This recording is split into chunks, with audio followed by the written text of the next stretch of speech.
Bom dia, espero que todos estejam bem nessa segunda-feira, 25 de maio. Que Deus nos abençoe com muita saúde, muita paz. E aqui eu estou, né, para mais um momento com vocês.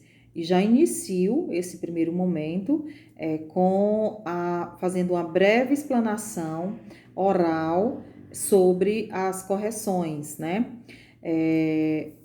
Que eu solicitei na atividade da aula passada, que foi da página 55 até a 57. E por escrito eu vou fazer um gabarito, estou explanando algumas partes, como anúncio institucional, né? Alguma coisa que por acaso venham causar dúvidas, tá bom? Mas eu vou fazer o gabarito por escrito e vou colocar na plataforma, tá bom? Para que vocês possam checar as respostas de vocês. Bom, então iniciando, na página 55, eu vejo a terceira questão, vocês já vão se deparar com um anúncio institucional. E aí alguns já se perguntaram, né? E o que é um anúncio institucional? Né? Ele é um gênero textual, né? É um gênero textual que tem como função objetivo divulgar, né? A divulgação de uma ideia de caráter social, né? Então, para isso, geralmente, utiliza a linguagem verbal e não verbal, tá bom? Só para que vocês possam entender, tá bom, gente? E é uma linguagem clara e objetiva. A publicidade, né, institucional, ela tenta sensibilizar as ações que deveríamos tomar. Pronto, por exemplo, vocês já têm aí na página 55 um pequeno anúncio, né, um anúncio que divulga, né, que faz a conscientização de algo, né? Então, observando bem esse anúncio, segue as respostas que vocês teriam que ter colocado, né, de acordo com esse anúncio. Como, por exemplo, público-alvo aí, quem seria almejado, né, com esse anúncio? No item B, ele quer a sua opinião, né, sobre esse anúncio, como são importantes, tá bom? No item C, você vai ver as formas verbais, se é uma ordem, se é um conselho, tá bom? Se é um estado pelo qual ele se encontra, ok? Então, ficou claro sobre o anúncio, né? Ele vai fazer com que o leitor se conscientize, tá bom? Na verdade, ele não está divulgando um produto, tá bom? Ele está fazendo um anúncio de caráter social, ok? Isso na página 55. Para que vocês possam ter essa clareza sobre esse gênero textual.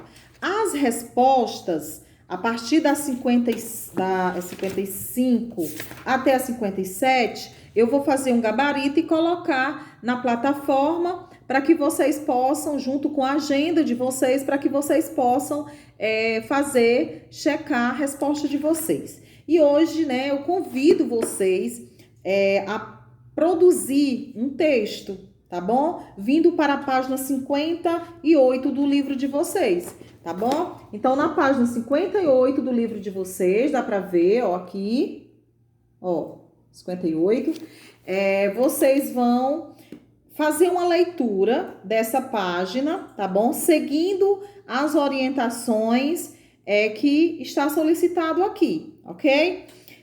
Fazendo essa solicitação, você vai fazer a sua crônica com base, a sua produção textual com base nessa pequena informação. Na número 1, nós temos aí o tópico 1, 2 e 3, tá bom? Fazendo referência às outras crônicas que vocês fizeram a leitura dos textos anteriores, tá bom? Com aquela questão, o objetivo dessa crônica foi levar o leitor a refletir, né? Emocionar o leitor. Esse texto que poderia ter sido criado pela sua imaginação e poderia ter sido um texto real, fatos reais, tá bom? Seguindo as características da crônica, é um texto com poucos personagens, tá bom? Seguindo essa característica dos gêneros textuais que nós já estudamos. Bem abaixo, para planejar a crônica, né? Tem em verde, na cor verde, ele vai te dar sugestões como você começar o seu texto, né? Imagina aí uma situação, um momento que eu quero fazer para que alguém, eu possa escrever a crônica para minha mãe, para o meu pai, para um parente, e eu quero fazer uma reflexão, ou eu quero levar a emoção através desse pequeno texto que eu vou fazer. E é uma das características da crônica, é um texto curto, tá bom? Você não precisa se estender, fazer 20 linhas, não, tia Gleice. Vou fazer aqui meu texto, 10 linhas, tá bom? Organiza as ideias, organiza em parágrafo e segue essas orientações aqui da página 58, tá bom? Quem será o herói da realidade, do seu texto? Que acontecimento ou fato você vai narrar? O que é que eu vou escrever, né, gente? Quais os tipos de narrador vai contar essa história? É um narrador que participa da história? É um narrador que está apenas observando a história, né? Quantos personagens vai ter a minha história, né? E você vai concluir o seu texto no seu caderno, tá bom? Na matéria de português, ok? Aí você faz o complemento dessa leitura na página 59. Primeiro você faz a leitura, tenta compreender, para de fato você ir para a sua produção textual. Em seguida, né, para esse outro momento, eu convido vocês a colocarem na página 64 para nós fazermos um estudo sobre um gênero textual, tá bom? Dando continuidade à nossa unidade, e eu convido vocês na página 64 para o início de conversa. Você vai fazer a leitura desse início de conversa para que você possa observar de que se fala, né? O que fala esse gênero textual? E essa nova leitura fala de quê? Né? Então, para que você não venha diretamente para a leitura, você vai para o início de conversa. É como se eu estivesse fazendo uma predição do que vai acontecer. Antes de eu chegar aos fatos, né? Eu já tenho uma noção do que aquele texto vai falar. E isso esclarece muito e nos ajuda muito a compreensão, ok? Então, uma pequena leitura, gente, a gente já observando, né? É um texto pequeno e tem aí um título, Pequeno Príncipe, que eu acredito que muitos de vocês já tenham lido ou assistido, né? Filmes sobre esse personagem, tá bom? Observando bem, né? Vocês vão fazer a leitura de uma sinopse, tá certo? Tá bom? E o que é uma sinopse, tia Gleice, né? Eu já vou fazer aqui uma pequena explicação para que eu espero que todos, né, estejam assistindo essa videoaula, tá certo? Para você entender o que é essa sinopse. É um gênero textual, é um tipo de texto, né, que vai apresentar um resumo ou de um filme ou de uma obra artística, sem emitir opinião, tá certo? Buscando despertar no leitor o interesse do público, tá certo? Aí vocês vão para a página 64, realizar a leitura. Vocês vão vir para a página 65 com a interpretação oral, tá bom? Essa parte da interpretação oral é respostas pessoais e é necessário, é interessante que você escreva no livro mesmo, não precisa escrever no caderno. Você vai escrever com as suas palavras o que você entendeu, ok? E aí parte para a interpretação. Só voltando, gente, essa interpretação oral, na sala de aula eu faço com vocês em forma de socialização, né? E aí, respeitando, né, esse espaço na sala de aula, por grupos, né, individual, cada um faz a sua observação. E eu chamo atenção para... Por que, tia Gleice, que eu tenho que fazer? É interessante você coloca a sua opinião, você está dando a sua opinião, né? E vem para a interpretação por escrito na página 65, tá bom? 66. Você finaliza o estudo sobre a sinopse, ok? Pronto. Finalizou. Temos aí, na sequência, e só voltando, que a sinopse ele é um texto, só para dar mais esclarecer. É um texto curto, gente, em termos de 10 linhas, ele não se estende mais do que isso, até porque o nome já está dizendo, é um resumo, né, com essas características do filme. Ele não vai interferir na opinião, dando a opinião, não. Ele só quer conscientizar, né, a pessoa a assistir ou a ler o livro, tá bom?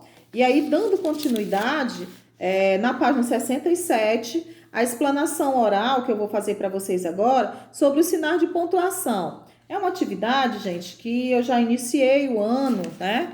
Fazendo algum respaldo para vocês, principalmente antes mesmo de solicitar as produções de texto que a tia Gleice passava para vocês, eu já tinha feito essa aula com vocês. Eu acredito que não vão ter muita dúvida. Ah, tia Gleice, mas só agora eu estou vendo o conteúdo. Mas a tia Gleice deu uma repaginada no livro, no módulo, né? Viu os conteúdos e eu enfatizava isso antes de iniciar, tá bom? A atividade. Eu nunca passei uma atividade sem antes, né? Passar dar uma explanação sobre o que era necessário para se agir na atividade, tá bom? Então, os sinais de pontuação na leitura, né? Eles são apresentados tanto na leitura como na escrita, tá bom? Tia Gleice, de que forma eu posso perceber esses sinais de pontuação? A entonação, as pausas, né? Que cada um de nós utilizamos na nossa fala são marcadas tanto pela escrita e na oralidade, né? Pelos sinais de pontuação. E a função, né? As funções deles, né? Que na página 67 aqui é uma atividade bem simples, mas eu gostaria de fazer essa explanação para que esclarecesse, tá bom? A função desses pontos, né? Na frase e no texto. Aí nós temos aqui, gente, todos eles aqui, os que estão aqui, né? Tem mais, mas os que estão aqui, para que você possa fazer apenas referência do sinal com o nome. É o que vocês vão fazer, tá certo? E a função de cada um, nós vamos ver em outra atividade, em outro momento, tá certo? Então, começando pela aspa, né? Que tem essa função, né, de citar, fazer uma citação de alguém. Eu vou fazer uma breve explanação, tá certo? Em seguida, gente, eu tenho um ponto, né? Aí eu venho o ponto final, que está aqui no livro de vocês, que serve para indicar o término ou uma afirmação, né? De algo. Depois eu venho a vírgula, indico uma pequena pausa na leitura, na escrita. Depois eu tenho aqui o ponto e vírgula, tá certo? Que serve para enumerar itens e ideias, tá bom? Depois eu tenho dois pontos para indicar uma enumeração ou explicação. E o ponto de interrogação, tia Gleice? Uma pergunta, né? Uma dúvida, né? Quando eu tenho na leitura ou na escrita também. Em seguida, eu tenho um ponto de exclamação, que vem aí para expressar os sentimentos, as sensações, as reticências, né, que indica uma interrupção de ideia, né, que algo deixou de ser dito, né, na leitura ou na própria produção de texto. E aí eu tenho travessão, que indica que vai iniciar a fala de alguém, né, de um personagem, e os parênteses, tá certo? Que serve para isolar, né? Isolar dentro desse texto a explicação ou dar destaque, né? Ou acrescentar informação, tá bom? Então, vocês vão fazer essa atividade, né? Da página 67, tá certo? Com relação aos sinais de pontuação. Da página 67, vem para 68, 69... 70 e 71. Então, a atividade que vocês vão fazer é completar os textos, fazer essa pontuação dentro do texto, tá certo? Assinalar as frases que tem essa função, né? A função e o significado do ponto, do sinal de pontuação, tá bom? Então, estaremos de volta no próximo encontro. Caso de dúvida, né? Coloca a tua dúvida por escrito, grava um áudio. Tia Gleice, eu estou com dúvida na questão tal da página tal, tá certo? E aí eu tiro a dúvida de vocês, tá bom? Abraço!